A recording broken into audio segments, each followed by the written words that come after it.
Good evening, everyone. It's Nights with Ping. Let me check my volume. It seems really loud. I don't know why. We'll figure it out. How is everyone in the chat? I wanted to jump in here. That's weird. All right. That's okay. We'll figure it out. How is everyone in the chat? I wanted to jump on and say hi to everyone for the night. I had a meeting today at 9 p.m. to 11, and I just couldn't get on today, unfortunately. It is a shame, but here I am to talk to you for a little bit and do a bit of an impromptu late show. So let me say hi to Catatonic and Danny Mitchell, the chat celebrity. Andrew Says is here. Hey, Andrew, good to see you.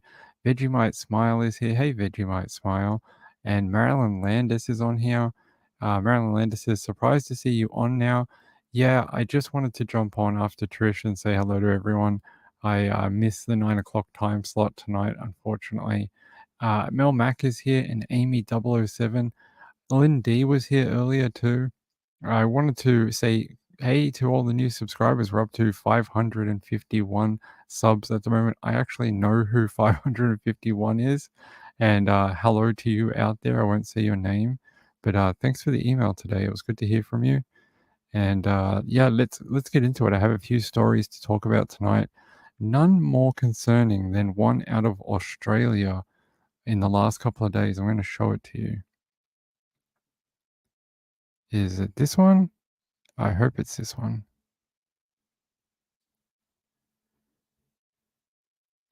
Here. Young mum and dad Kieran Aiden and Jacinta Devella are accused of murdering heroic surgeon Dr. Michael Young in his Gilberton home as doctor's son shares heartbreaking photo. Now, I can give you a little bit of background. It was like Monday night, there was a story that broke that this doctor here had been found in his home with severe stab wounds. And people were like, well, why would the doctor be stabbed to death? And they rushed him to hospital. Unfortunately, he died. He died in hospital from his injuries. They turned off the machines. His family made the decision after speaking with the doctors. But it says here, Dr. Michael Young, 61, a highly regarded intensive care pediatrician, died after he was allegedly stabbed in his $2 million Gilberton home. I don't know what the value of his home has to do with him dying, but okay. They said it was in Adelaide's inner northeast. That's in South Australia, the state of South Australia. Adelaide is the capital of South Australia. Kieran Aiden, 22, and his partner Jacinta Devella, 27, both from the inner western suburb of the Barton. I hope I'm saying that right, my South Australian friends. Were arrested at a home in neighbouring Torrensville on Tuesday night.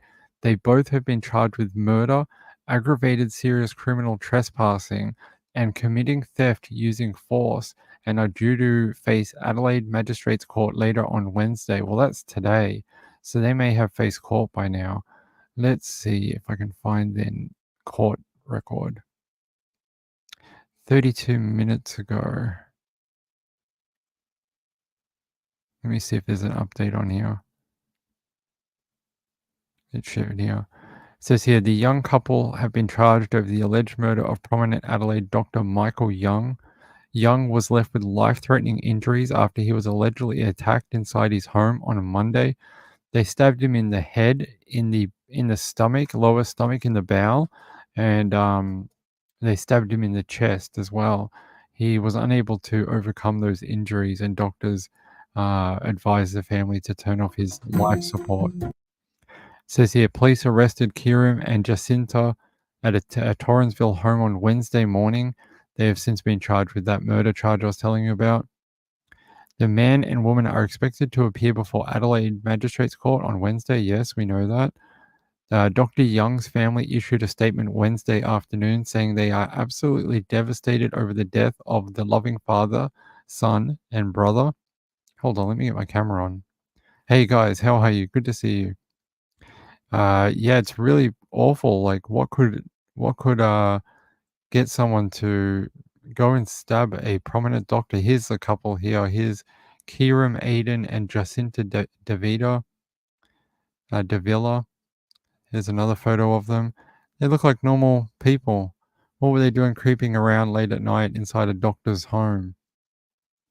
It says here, in a statement, South Australian police said detectives were no longer seeking any other suspects at this time. They said there has been no connection identified between the arrested people and those being sought for a recent crime spree across Adelaide. So Adelaide's been going through a bit of a crime wave right now. Cars being broken into, houses being broken into, houses being broken into so people can steal cars, that type of thing. Officers continue to appeal for anyone with dashcam footage between midnight and 5 a.m. on Monday within a 500-meter radius of James Street and Nottage Terrace. They want you to contact Crime Stoppers if you have anything like that. It says here the Premier of South Australia, Peter Malinukis, led tributes on Wednesday to the former head of Women's and Children's Hospital Pediatric Intensive Care Medical Unit. They need an abbreviation of that. They should call it the WCHPICMU. Yeah, that's it. And it said he practiced there for over 40 years. I mean, there's some flowers left outside his front gate there. It's horrible. This reminds me of a case that happened about 30 years ago in Sydney. A prominent doctor was shot and killed, and the city was in mourning for a period of time. Hey, Gambler, how are you? Oh, Gambler says, hold on, I put it on the screen. Gambler says, Shivers Girl was on Web Sleuths tonight. She asked me to tell you, she said hi. Hi. All right. She does come on here sometimes. Danny Mitchell says, oh my God, they have a baby. It seems so. It seems like they do have a child. Yes, maybe, possibly. It seems like there is a young person here. Maybe it's not theirs. Could be a family member's. Could be someone like their sister or brother or something. Don't know. Just trying to see if there is any information. So apparently, this doctor's wife died a few years ago, and he actually started a scholarship for Indigenous Australians, with his own money, to sort of remember his wife, sort of a in her name sort of thing. And he was a very generous guy, really wanted advancement in the community and getting people into health. He was a good guy. It seems like it's always the ones that we need. We needed doctors like Michael Young, and to have him murdered like that is terrible. Yeah, in 2020, he established the Catherine Brown Young Foundation charity in the name of his late wife, who passed away suddenly and unexpectedly 3 years ago. The foundation supports scholarships for Indigenous medical students, and his family have invited people who would like to honor his memory by doing so by donating to the foundation.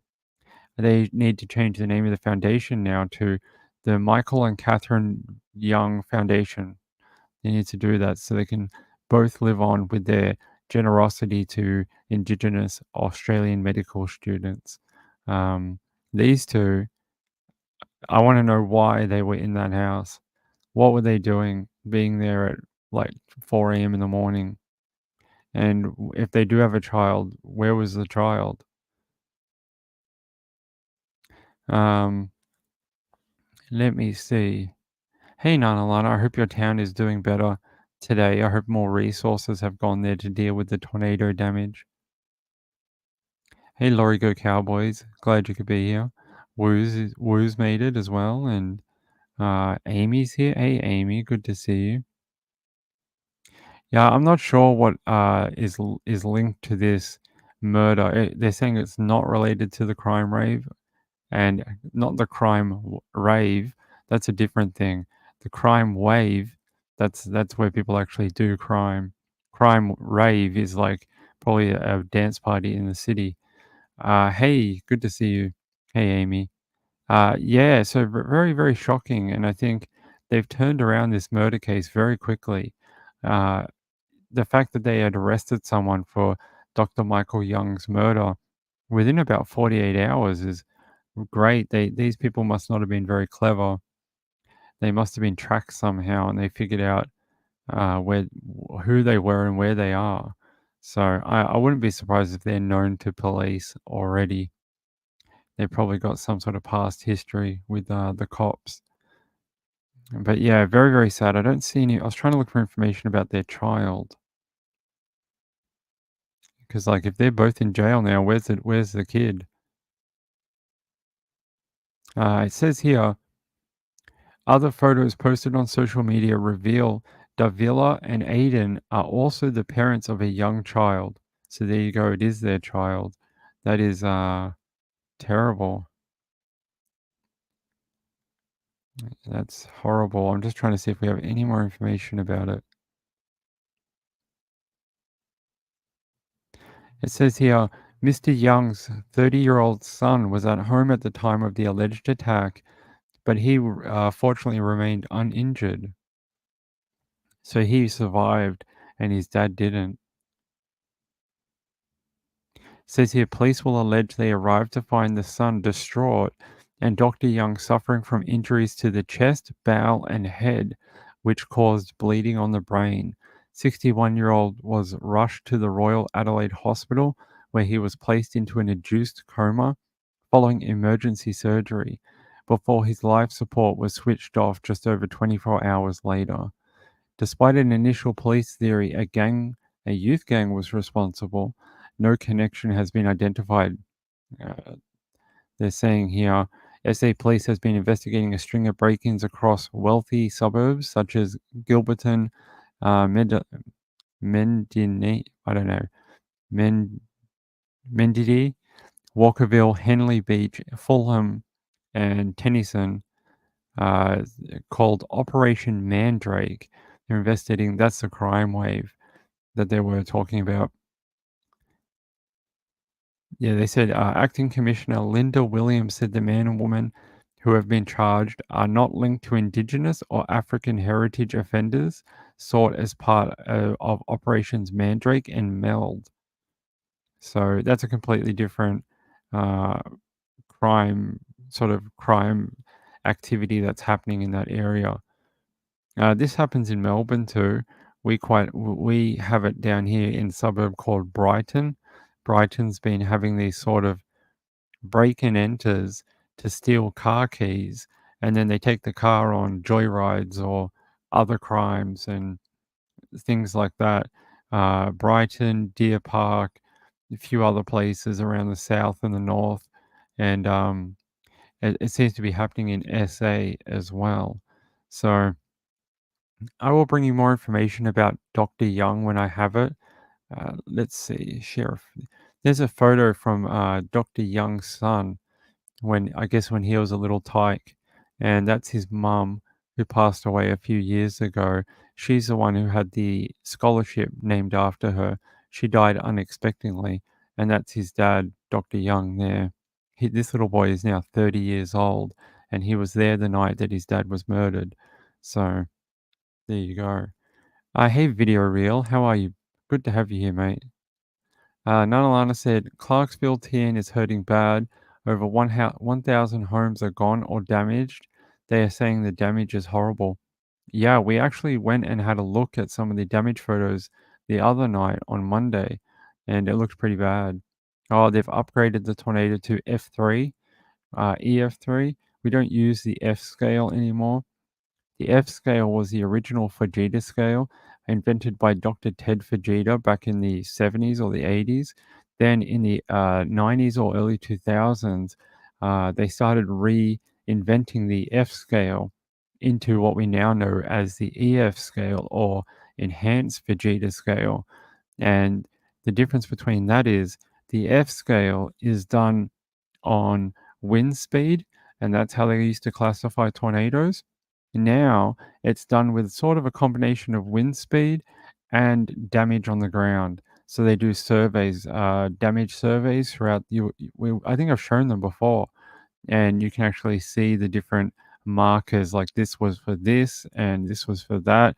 You need this sort of level of force to go through a brick wall, and that's how they know which EF scale it is. Actually, we're just finishing up with Dr. Young, but let's see if the new tornado is on the index or not. National.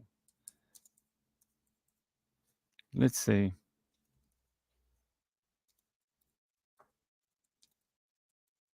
Let's see if it's on the damage survey. There's actually a website you can go to and you can see the damage survey that they do for different tornadic events. Let's see. Let's go to Nashville.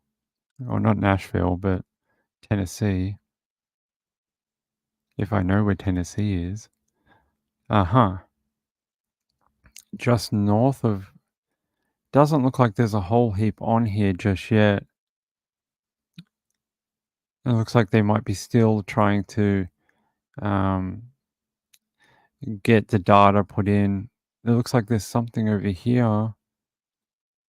It looks like they may have only just started. And it says EF1 damage. I'll show you. So you can look here. So normally we're in Nashville here. So you can see these little dots. Normally you see hundreds of them for a tornado event. They must be only just trying to get guys in there. So you can go all the way down and then you can click on them and see it says here EF2 collapsed microwave tower. And sometimes they have a photo. Let's see. Yep, share this. So you can see the damage point. So they might be like, okay, well, to do this, you need wind speeds of X, Y, and Z. So we get our engineer, like our building engineer, to have a look at this and see what they think. And yeah, so normally you see hundreds of these within the damage path, and they'll even outline the damage path on the map. But just right now, they must be still trying to get people on the ground. Let's see, is there another one that's more complete that I can show you? Um, maybe this one? Even this one's not that well done. But you guys can see, like, they'll normally have, like, the damage path, different points along it, and different data things. This was apparently a thunderstorm. Large branch broken, so it's probably just a straight line wind event, not tornado. This looks like tornado. Somewhere down south. They're saying Braxton tornado. A weak tornado produced intermittent damage to trees and vegetation. So probably like an EF0, something like that. Doesn't look like it produced a whole lot of damage. Check back in a couple of days on this website, and the one in Nashville, like near Nashville, will have hundreds of photos and data points for you to look at. So there's one in Carolinas as well down here. There you go. There's a bit more of an advanced one. There you go. So you can see all the data points along it. So we go down. You can get down to street level, and you can see different things. They're saying it's an EF1, and that they have another attachment here. You can see. So you can see they're saying it's mostly branches. There's no structural damage here. You can see these trees have not been debarked either. Normally, if you get a strong tornado, these trees will have no more bark left, and this house would be torn away from the foundation. How it's torn away, how much is left, depends on the rating of the tornado. There you go, a bit of a bit of a science lesson. Bit of a science lesson for you. Sorry, I get too involved with it. All right, no more tornado. All right, let's talk about this. I want to talk about this because Gambler told me about it. I don't know if Trish talked about it, but we can have a bit of a chat. So, woman found guilty of shooting and killing man who left the scene of Clayton County crash. This woman had like a hit and run, and then she proceeded to follow this guy who hit her, and then she pulled the gun and shot him. And she's like, "Oh, well, self defense." At what point do you become the aggressor in that situation? I think it's when you pull the gun. I think the power dynamic changes as soon as you do that. One of the interesting things, this trial had been going on for a week or two, The jury went and were deliberating for only 1.5 hours. That was a quick turnaround. They were just like, how many of you think she's guilty? Hands up. Okay, we're good here. Let's do the paperwork. It was really fast. Her name is Hannah Payne. She's 25. Was standing trial on the charges for the death of Kenneth Herring, 62. She's been found guilty of all 8 charges she was facing. She had 8 counts here: malice murder, guilty; felony murder, guilty; aggravated assault, guilty; felony murder, guilty; false imprisonment, guilty; and then some firearm charges: possession of a firearm during the commission of a felony, 3 counts, guilty. So, yeah, it says deliberations began about 4:50 p.m., ended shortly before 7 p.m. That is a fast turnaround. So it says here, on December 7th, jurors heard that 2 911 calls Payne made during the incident, which happened on May 7th. Prosecutors said Payne followed Herring after she witnessed him run a red light, hit an 18-wheeler, and drive away. Prosecutors argued Payne ignored dispatchers who told her not to engage with Herring. As Payne approached Herring, prosecutors argued there was a struggle and she shot him. Sorry, I thought he hit her, but no, she just witnessed a hit and run. Um, what the hell? I mean, that's sort of like the saying, like, don't get involved. Like, you're not a cop.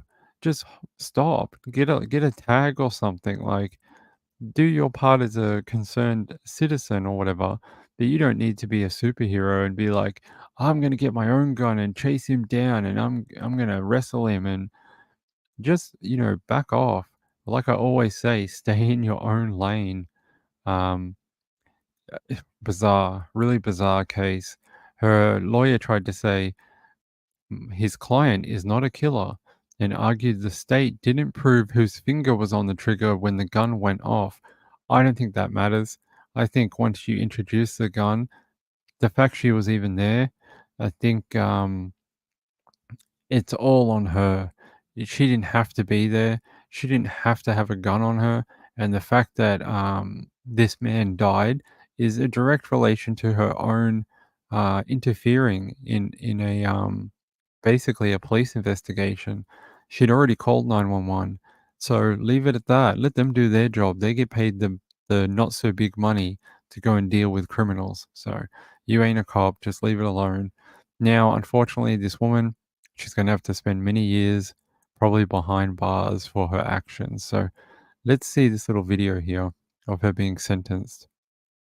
Oh, not sentenced, but her charges being read out. The fate of 2 people and their families forever changed after a car crash. Hannah Payne, the young woman on trial for killing a man who fled the scene of a car crash, found guilty on all charges against her. Family members of Kenneth Herring say they're finding comfort after 12 jurors found Payne guilty of his death. Atlanta News 1st Tori Cooper inside the courtroom for the verdict. We, the jury, find the defendant guilty.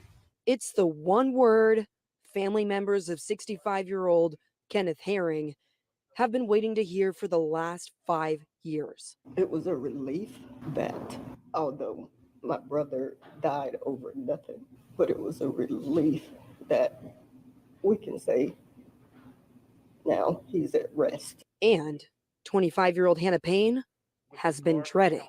Jurors found Payne guilty of murdering Kenneth Herring back in 2019.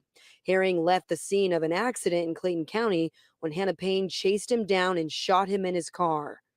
During closing arguments, Payne's attorney made one final push to jurors that his client acted in self-defense. This is not some killer. This is not some murder.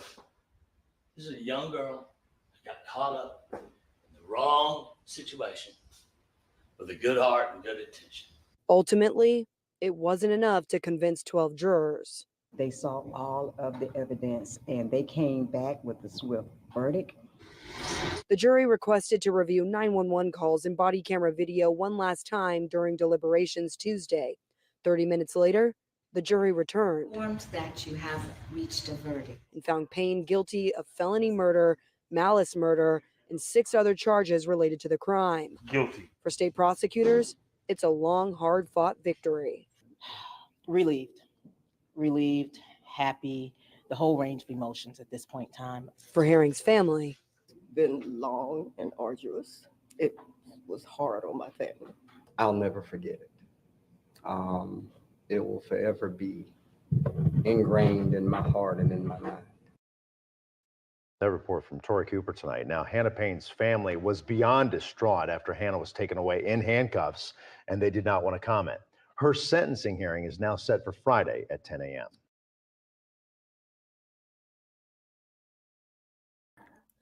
That was courtesy of Atlanta News First, ANF.com, or atlantanewsfirst.com.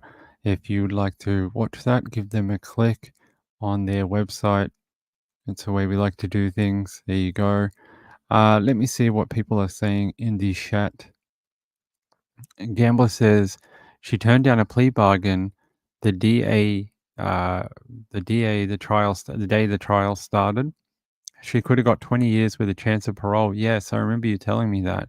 I would be surprised if she gets that now once she turned the plea down, but maybe. Fluffy Muff says you don't get the death penalty for a hit and run accident. I mean, the dude probably just would have been arrested and had his insurance if he had any completely, destroyed. Right, Fluffy Muffin, phone the cops and leave it to them. We don't need people being vigilantes. I mean, there's always good stories where like people save a baby from a burning building or they stop like a shooter or something. I get that, but this is not quite the same. This is sort of like a dude that hit something. Like, just leave it. Like, you got the tag, maybe even get a bit of video and just do your citizen duty. That's it. Tragic for all. It is, because I think maybe part of her mind was in the right place trying to do the right thing. She just went way too far. Way, way, way too far. Nana Lana says, I do not understand. I would be terrified the person would come after me. I get it, right? Ah. Oh, so he had like a medical emergency while he was driving? That's pretty common. Gambler says, not quite sure it was a medical condition. He was diabetic. It's happened before. I know of people that have had that. Laura G. Hey, Laura G. Good to see you. ID has a new show called Road Rage, and the episode tonight had a similar case. The woman followed the man who hit her despite being told to stop. It caused a crash, killing the hit and run driver. Yeah, that's interesting. It's a very moral and ethical dilemma, right? Catatonic says no guilty with the video evidence. I don't know what that means. Let me see. Gambler says her lawyer tried to say it was noisy and she couldn't hear the dispatch saying not to continue. He was ridiculous. Yeah, I mean, I don't get it either, buddy. All right. I have one more story for tonight, if I can find it. Here. This broke a few hours ago, actually. Man charged with R-wording a 15-year-old girl in Bucks County. Officials fear there could be more victims. Anyone who is a victim should call 215-536-5002. If you are a victim, I'm very sorry. That is horrible. So this is a photo of the guy, Sanchez. I'm going to read a little bit about him. 32-year-old man is charged with multiple sex crimes after authorities say he raped a 15-year-old girl in Quakertown, Pennsylvania earlier this year. Miguel Angel Sanchez of Sellersville is charged with numerous counts of R-word, statutory sexual assault, involuntary deviant sexual intercourse, and other related crimes. There's a mugshot of him. Looks a little smirky for me. Should be very sad. Maybe a black eye or two because the cops gave you a couple in the back room. No, I'm just kidding. Don't do that. According to the Bucks County District Attorney's Office, the victim said Sanchez R-worded her inside his vehicle on October 23rd in the parking lot of a Giant on Broad Street. Okay, I don't know what that is. Maybe it's a store. Quakertown police were able to review the surveillance video and were able to determine it was his vehicle in the parking lot. The victim told police she and a friend met Sanchez on one prior occasion at a Wendy's and they exchanged contact information through Snapchat. During conversations on Snapchat, officials said Sanchez would ask the victim for videos of her nude or performing sexual acts in exchange for money. Officials said Sanchez also communicated with the victim's friend, a 16-year-old girl, through Snapchat. He also asked her for sex videos in exchange for money. He offered to pay the girls up to $1,500 for sexual videos, according to investigators. Officials also believe there may be additional victims. Anyone who may be a victim or who has information about Sanchez's actions is asked to call police at 215 536 5002. Parents in the area told Action News they were disgusted to hear an accused predator was lurking around the neighborhood. A man from Quakertown says, I have two girls myself. It is so disturbing. You can't trust anybody. It's really sick that people even really do that stuff, he said. Another person called Gail said, it's frightening. I mean, it's a different world we live in today for sure. Sanchez was arraigned on November 3rd and was sent to Bucks County Correctional Facility without bail. A judge said he is a flight risk and faces similar charges in Montgomery County. At the time of the offense in Quakerton, officials said Sanchez was out on bail in Montgomery County for charges that include indecent assault. In that incident, officials say Sanchez was arrested and charged last year for strangling and sexually assaulting a woman in Pottstown. He also allegedly met that woman on social media too. Sanchez's formal arraignment will be held on Friday in connection with the R case. There you go. I hate having to use the R word, but YouTube's cracking down on that word for some reason. Normally, if I could get away with it, I'd just say it, but we're not allowed to, according to the almighty robot gods of YouTube. This guy is disgusting. I mean, find a woman your own age and get her to send you sex videos if you want. That's two consenting adults. That what you guys do. That's your business. And getting minors to do it is freaking creepy and disgusting. Like, who wants to see that from a 15-year-old? I mean, I just don't get it. I don't understand. What did you miss your high school years? Did you miss having sex as a teenager or something? I don't. Some sort of weird obsession these guys have as it's almost not pedophile because they're teenagers, right? It's that other one. It's a different word. Laura G says Giant is a grocery store. Okay, thanks. I've never heard of that one. Yes, in Pennsylvania. Not the one with the Dracula and the bats. Not that one. The one in America. Not the one where there's a vampire. That's a different place. That's a different one. Yeah, this guy's a creep and hopefully he's got what's coming to him. Mel Max says vulnerable kids are their prey. Yeah, kids who probably should have a bit more supervision and you know, just maybe need a bit more oversight. Candy Williams says that's Transylvania. It's the same thing. It's just one letter. Same. Maybe they both have vampires. Someone from Pennsylvania, let me know. Do you guys have a vampire there? Because I've never been there. I don't know if you have one. Maybe you do. Okay. Yeah, I think that's it. What time is it? Okay, we've been on about 40 minutes, 30 minutes. It's not too bad. We will be back tomorrow night at 9 o'clock, 9 p.m. Eastern. Just wanted to come and hang out for a little bit tonight. Get the night owls to come and hang out for a little bit. I wanted to thank the people who subscribed in the last couple of days, up to 551 now. That's very cool. I very much appreciate it. And to the people who are subscribers day in and day out, thank you. I very much appreciate your loyalty. I also want to thank again Sean A and Kathy Lynch for their donations the other night. It means a lot, especially this time of year. and the nice messages. It's very kind of you both. Thank you to you. Nana Lana says, this makes us furious. Yeah, it's not nice to think about. Hey, Cheated No More, I hope you're feeling better. Did you get your test results back? Let me know if you got your test results. I'd like to know if you passed. I'd like to know that you got a negative result. Hey, Four Sons Mum, how are you? We'll hang around for a few minutes, but I don't really have any other stories for you. I only had a few because I thought we're just going to do a quick show. I'll have a look. Let's see if there's anything else we can have a look at. What? Says here, Mississippi man arrested for planning to a 10-month-old baby for his birthday. What? What is with these people? His name is Dennis Allen Gale, or Gal, 49, was arrested in Chattanooga.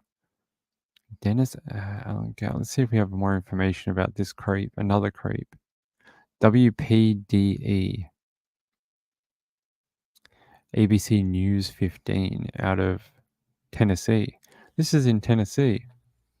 Says here, he said, I can't wait into R-ing a baby was part of Mississippi man's birthday trip to Tennessee, affidavit states. There's a photo of him. There's a photo of the creep. Looks like a bit of a creep. And let's go back out. It says here, Mississippi man who thought he was making a birthday trip to R-word a baby in a Tennessee hotel room is now behind bars, according to police documents. Chattanooga State Police arrested 49-year-old Dennis Allen Gall on Tuesday. An affidavit obtained by WTVC noted Gall communicated with an undercover agent from the FBI on Telegram app on November 17th. Gall identified himself as a contract chef for an offshore hiring company and said his age of attraction is 0 to 12, but can be older if look younger. Not only is he a pedophile, but he also doesn't speak good English. Gal said he felt the Telegram app was secure and that he was hesitant to join other groups for fear of being caught. The agent mentioned the possibility of sexual contact with a 10-month-old baby. He said, wouldn't hurt the baby, but would love to play sexually, would love to see it if it happens, and would be a dream come true, he told the FBI agent. The agent told Allen he was from Tennessee, to which he replied, looks like I may have to take a trip to Tennessee sometime soon. They exchanged phone numbers, and Gal was soon started texting the number to set up an encounter. That allowed agents to look up his phone number, which revealed his name and that he previously had been convicted of molesting a child he babysat in 2000. Says here, Gal stated that there were 3 boys he molested between ages of 2 and 4. Gal stated he molested the boys all while awake most of the time. The report noted Gal said it all started with his 2-year-old nephew, adding that he said he molested the boy for 3 years. How horrible. Well, you're in the right place now, and I hope you never get out. You absolute pathetic excuse for a human. That was your nephew. How gross. Let's see. Laura G says, Los Angeles missing 13-year-old female with her 2-week-old baby, D'Angelo Hill, and her baby were last seen December 10th on 110th Street in Los Angeles, with a possible destination of East LA. Please call LA Sheriff's Department or 911 if spotted. Let's see if I can find a thing for it. Here. There's a photo of what's her name? Lorraine? Or I don't know how to pronounce it. Lorne, Lorraine. Neva Martinez, Hispanic female, 13 years old, 5 foot and 3 inches, 60 pounds, black hair, brown eyes, tattoo on left cheek in cursive writing. Last seen wearing a black shirt, blue jeans. And then her baby is also missing. 2-week-old baby, 10 pounds, black hair, brown eyes, last seen wearing a blue onesie. It says here the detectives are searching for her, seeking assistance in locating her or any information that may result in finding her and the baby. I would say it is critical. It says here it's very critical. And it's a special bulletin from Sheriff Robert G. Luna. So there you go. If anyone has seen the baby or the mum, please get in contact with the sheriff.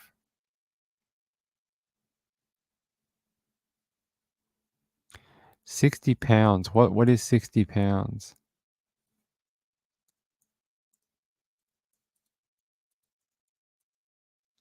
How does she weigh 27 kilos? That's not possible. When she just had a baby 2 weeks ago. What? No way. There's no way. No way. She's 5 foot and 3 inches. Sure, she is quite short. But 27 kilos after giving birth 2 weeks ago? No. That's got to be a mistake. Someone has quoted that to the police, and I'm sure that's wrong. She might be like 140 pounds or like 120 pounds, but 60 pounds? I don't think so.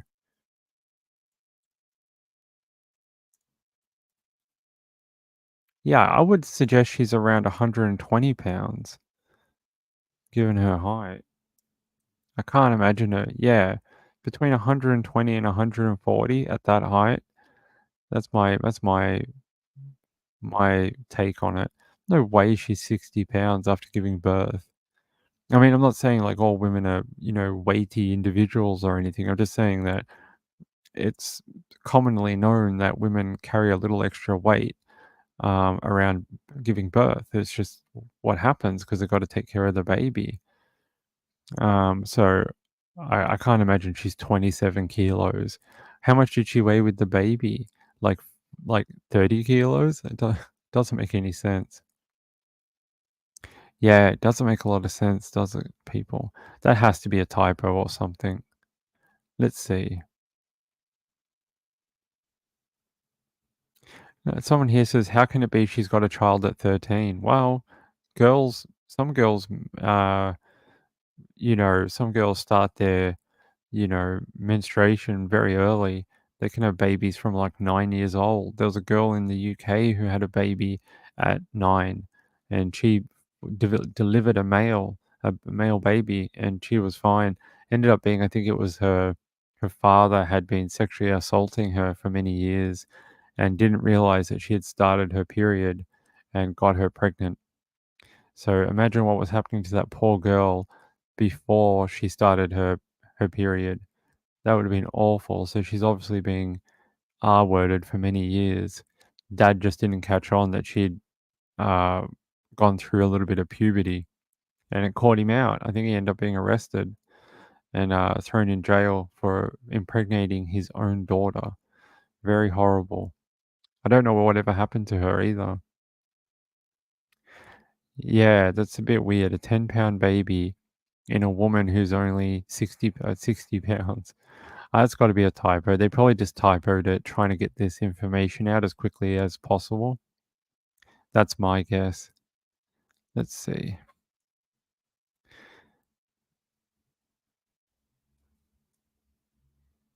And it does say 60. It can't be right. I don't buy that. That's got to be 10 pounds. So the baby was 1/6 of her weight. No. So hopefully they fix that. That can't be right. Otherwise, people are going to be looking for the world's thinnest and smallest female ever. They're going to be like, I can't see a 27 kilo person with a baby walking around LA anywhere, and they're going to get like misidentification or something. Yeah, hopefully they can fix that up. I hope so, because that's weird. It doesn't make any logical sense at all. All right, let's have a look what people are saying. Yeah, there is some information about him. We can have a look. Hold on. They're actually investigating claims that he didn't die the way they said he did. They're now saying he may have died trying to trap a pig, or someone was trying to trap a pig and he fell into the trap, a pig trap. I'm just trying to find it. It was in the news today.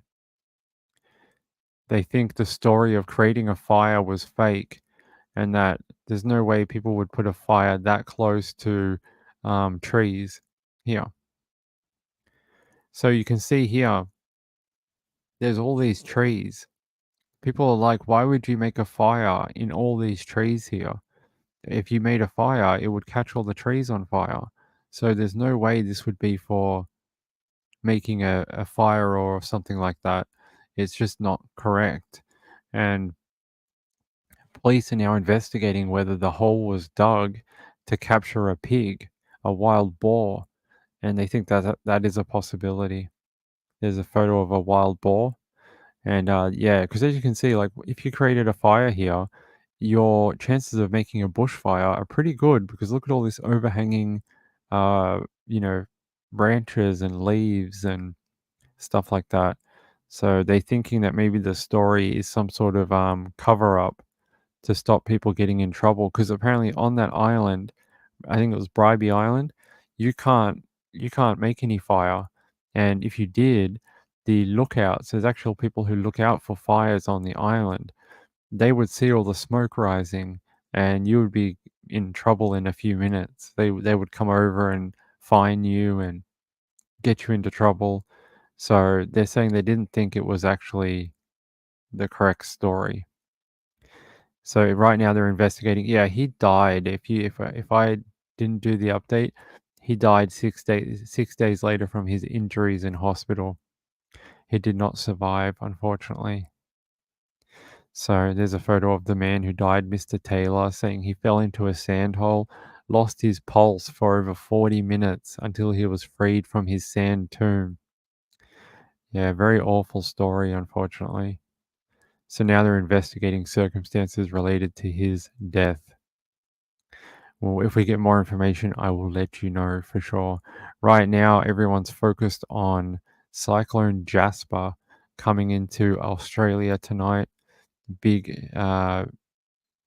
you can see all the trucks and stuff ready and waiting to go help the cyclone area. They've got like a staging area, getting all the guys briefed on what's going to happen. Got generators and cherry picking trucks to try and help.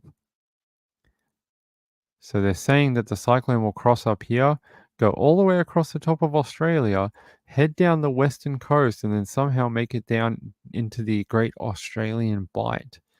That would be interesting. I'm trying to see if we got any more information about. There you go. Jasper's supposed to make landfall as a Category 2 storm. Very interesting. It was a Category 1 and briefly strengthened as it hits the coast. So it's actually going through a eyewall replacement cycle probably, and it will re-strengthen slightly before it hits the coast. Hopefully not that much damage up here. It's pretty rural up in where it's going to hit, right up in the Cape area of Australia. So there'll be some damage and a lot of work needing being done, but luckily it's not further south or near Innisfail. They had a big cyclone hit there a few years ago, and not Cairns either. Cairns would be a devastating hit. Same with Port Douglas. If they hit Port Douglas, it'd be brutal. So luckily it's going a little further north near Wurzel. I've never heard of that place, but and luckily it's not hitting Cooktown either. But there'll still be people who need help, and that's why they have so much help waiting to go up there. So there's a photo of some damage already from high tides. Right, it's pretty cool to see all the trucks waiting, right? All the electrician trucks. Oh, right. Where's sent a photo? Yes. Yes. Thank you. Yesterday, Wu sent me a photo. Hold on, let me find it. Here. Let's see if I can download it. There we go. Let's show this before we go.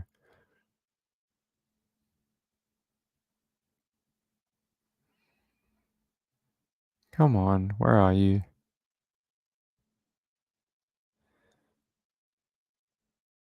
All right. All right. This looks like a cute little kid. Is he wearing stockings on his feet? It's pretty funny.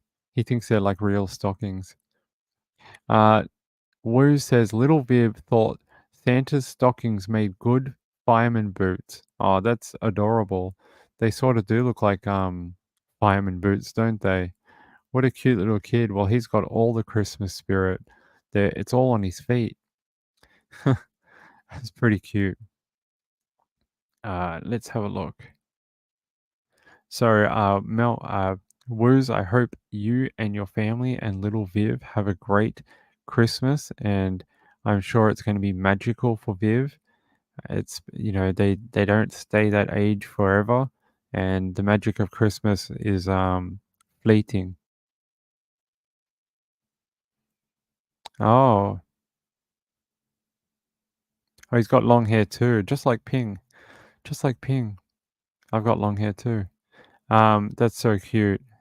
That's a great photo. You should put that on his 18th birthday. You should blow this up and have it on the screen, the projector, at his 18th birthday, and be like, "This is what you did as a kid." That would be quite funny. Okay, let's wrap up for the night. It's getting late here in Australia. I appreciate everyone. Thank you to all the new subscribers, and thanks for coming out and hanging out so late in the day. I very much appreciate it. But I'll be back. Don't worry, I'll be back 9 p.m. Eastern tomorrow night. We'll be back with more true crime and maybe more weather updates from the north of Australia. We might even have another look at the damage surveys out of Tennessee, because let's see what kind of damage they're kind of thinking of. But yeah, if you want to go play around on the site with the damage surveys, I will give you the link in the chat. It is very interesting and educational. You can have a look. It is from noaa.gov, and they are pretty cluey onto the whole tornado thing. Who says we've got some R-rated photos for that? That's pretty funny. Embarrass him good. Make sure he has a girlfriend or a boyfriend at the time, and then show them all the photos. Let's have a look. Jojo says, when I was 88, I was 88 pounds when I got pregnant. So that's how much you have to gain for that to work out. Yeah, like 50 pounds. It doesn't make sense, does it? Pretty weird. Let me see. Yeah, good idea, but we've got some R-rated photos for that. Or have a cardboard cutout. That's very, very intelligent. Thanks, Sean. Thanks, Mel Mac. I appreciate it, guys. Video Reel. Love you too, bro.